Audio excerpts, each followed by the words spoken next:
देखिए जमानत को रोक दिया गया है। ये बच्ची जो थी और इसका परिवार मुझसे माइक नीचे कर लो। मुझसे ये रोज पूछ रहा था कि क्या अब हम अगले 5 मिनट जिंदा रहेंगे या नहीं रहेंगे। अब कम से कम मैं इन्हें ये बता सकता हूँ कि आपके पास अभी बहुत छोटी सी रिलीफ मिली है।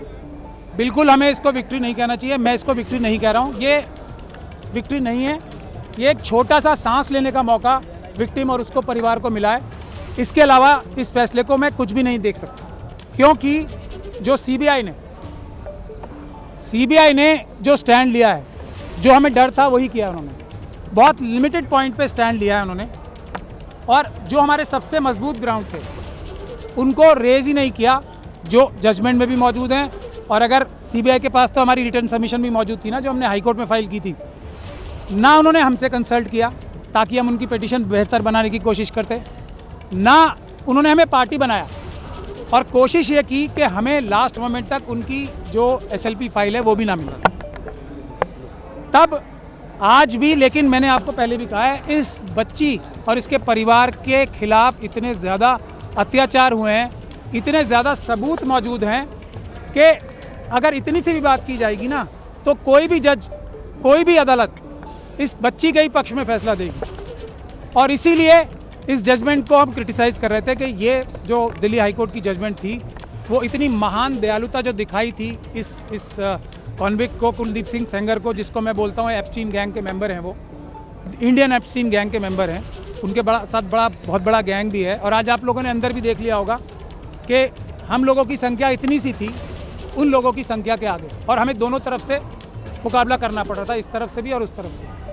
तो टेक्निकल ग्राउंड पे आज कोर्ट ने फिर भी हमें मेन मेरिट्स पे सुनने का मौका, सुनवाई करने का मौका नहीं दिया, क्योंकि हमने ये कहा था कि जो सीबीआई ने बोला है वो टिप ऑफ द आइसबर्ग है।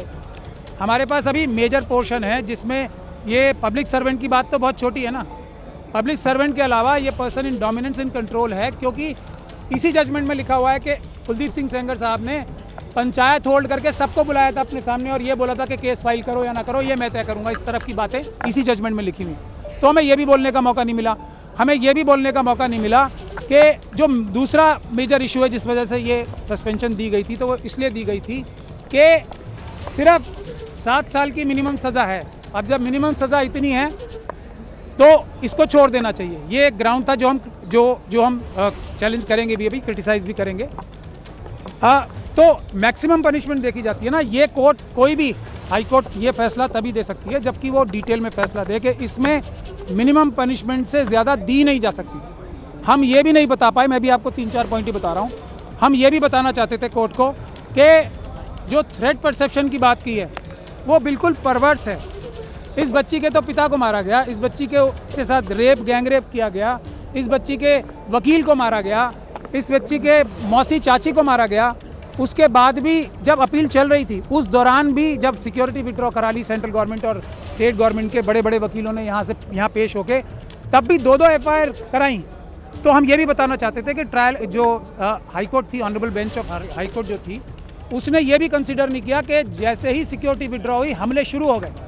तो हम ये भी बताना चाहते थे कि थ्रेट परसेप्शन ऐसी नहीं होती कि अंदाज़ा लगा के ये कह दिया जाए कि फ्यूचर में अटैक नहीं होगा, इसके ऊपर कोई हमला नहीं होगा, क्योंकि CRPF है इसलिए किसको कोई खतरा नहीं है। माँ को तो खतरा है। फैसले को कैसे देखते हैं आप? मैंने आपको बताया ना, ये मरते हुए नहीं, जो इसको जीत कहेगा, वो जो जीत कहेगा इसको, वो धोखा देगा देश की जनता को भी और पूरी न्यायिक व्यवस्था को। सबसे बड़ा धोखा होगा अगर इसे जीत बोला जाए। मेरी बात सुन लीजिए, ये जीत नहीं है। जीत क्या है? इस बच्ची की क्या जीत होगी? इस बच्ची को दर की ठोकरें खानी पड़ रही हैं। इतने छोटे छोटे 2 बच्चे हैं उसको कल मार दिया जाएगा, परसों कोई सिक्योरिटी नहीं है। इस बच्ची का क्या जीत होगी? इसके पिताजी की हत्या कर दी, इसकी माताजी को विधवा कर दिया, इस बच्ची की जीत कहाँ होगी? अब इसके वकील को मार दिया गया, इसकी मौसी चाची को मार दिया गया, और ये सड़कों पे दर भटक रही है। इसकी जीत होगी क्या? इसकी क्या जीत? मैं CBI ने हमें पार्टी नहीं बनाया। सुरक्षा छोड़िए, पहले जो जितने लोगों को, क्रिमिनल्स को जो बुलेट प्रूफ गाड़ियां दे रखी हैं, बड़े बड़े घर दे रखे हैं, आप लोग इस पे स्टोरी करो ना। क्या ये बच्चियां? नहीं, मैं एक मिनट बता रहा हूँ, एक मिनट पहले एक लाइन तो बोलने दो। हाथरस की बच्ची है ना, जब वो भी मरने लगेंगे तभी तभी उनका भी ख्याल होगा, उसका परिवार का कोई ख्याल नहीं हो रहा ना। ये हमारी, बस लास्ट टाइम बोलिए, ये हमारी सिस्टम का फेलियर है, हमारी सोसाइटी का फेलियर है कि हम 2 दिन 4 दिन तो किसी इशू के बारे में एक्टिव रहते हैं, उसके बाद निरंतरता नहीं होती। यही जो गिद्ध है ना एप्स्टीन गैंग के, ये बात इस बात को जानते हैं कि 5-6 दिन 1 महीने से ज़्यादा देश की जनता भूल जाएगी, क्योंकि अपनी परेशानियों में मुब्तला हो जाती है। Supreme court has also said मैं इसको, अगर आप इसको रिलीव कह रही हो कि जो इतनी एक तरीके से पूरी तरीके से कानून व्यवस्था और सब लॉ के खिलाफ जो हाईकोर्ट की जजमेंट थी उसको रोक दिया गया, तो फिर मैं रिलीव कह सकता हूँ, लेकिन ये बच्ची को